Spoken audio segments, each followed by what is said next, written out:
Hi friends.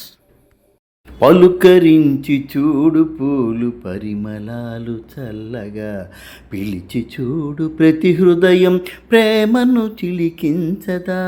పలుకరించి చూడు పూలు పరిమళాలు చల్లగా, పిలిచి చూడు ప్రతి హృదయం ప్రేమను కురిపించదా.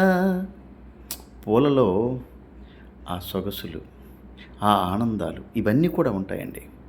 అందుకే పూలలో ఉంటే మనకి ఒక తన్మయత్వం, ఒక మధురానుభూతి. ఇది అందరం కూడా ఆస్వాదించవలసిందే. Okay friends.